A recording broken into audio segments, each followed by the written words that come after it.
Bulavinaka, I'm Nico Mbalnroka here in Jackson, Fiji. I'm from Monetake, Fulanga in Low.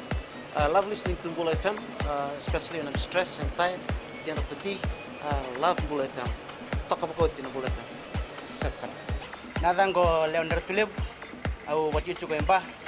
Ando talita kana parongan ng Bula FM, balitin na bantuan na sir. Bula FM, number 2 and sir.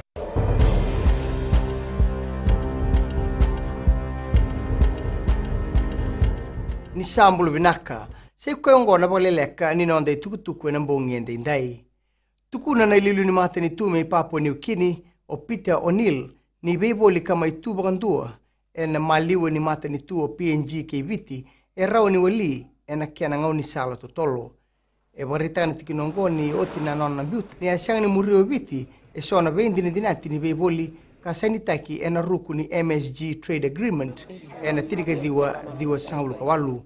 Wambauti ni sona iboli wakati eke na raisi ni PNG na Trukai Oxfam ke na bisikete siyang ni watarai me bolitaki rauta ni roslo kabana pasyente sendua na ikabani ngoni buli na nonda banua lebu sibia warita na minista ni buli Dr. Mahendra Reddy ni laurai nandua na bandindike ni rauta ni ono na undol na ngoni buli na secondary sibia na kiandra lebu katumbu tikunga ne wili ongo tukono Reddy ni beika kania buna na nonda lebu kabunga sando to mate wasuma ka sianga ni rangole rawa ni kurni buli kuria ni sa daga na ministry na ken na patambui na ken buli tagi na kakana ka sianga ni bulumbula na be kurni buli kede sara na nonda banua sa sanga tagatigo na ngongo na mate ni tu na ken na laurai endua tan na banua mena tarakina na bal nimbula bo na usori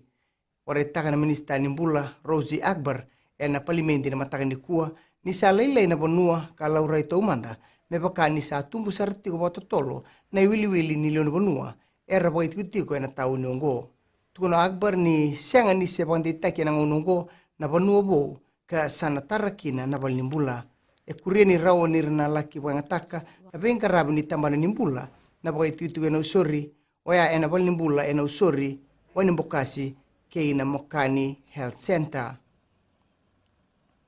kina gito wambauti ni rawa merau na lewena na timi wakarutaki kina Hong Kong Sevens o pio tuai ke isake katunimbau rawa laurain na rua ni rawa bako ko yang patatiko ke ira na boni dorobu timi ni biti na Vodafone na rina suba kadibaki na singali unikua na yadhanra na rua sanga una dorobu ka rawa laurai o katunimbau ke tuai ni rawa bako ko yang talitik nga te butagi na sot ni Hong Kong Sevens kabitu ni singa ni bula mayongo.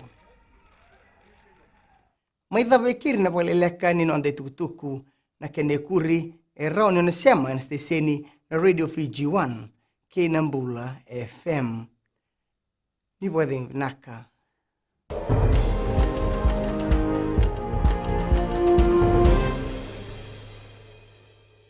Sa Arnayana, oya wo chonen rut tele bai buni moli rakira. Sa ama pinakantin na dawa ama na Radio Fiji 1. Dorongali brother penenu makaya machona berantari wati ang dawaro na Radio Fiji 1 betanto bai bichi. Oya wo labini nambuli mena simba ondo talita kana Radio Fiji 1. Nalango police matawalu susungemba ang bulabat mai Radio Fiji 1 emba. Na Radio Fiji 1 nandu mai biti na bonga ni BNN.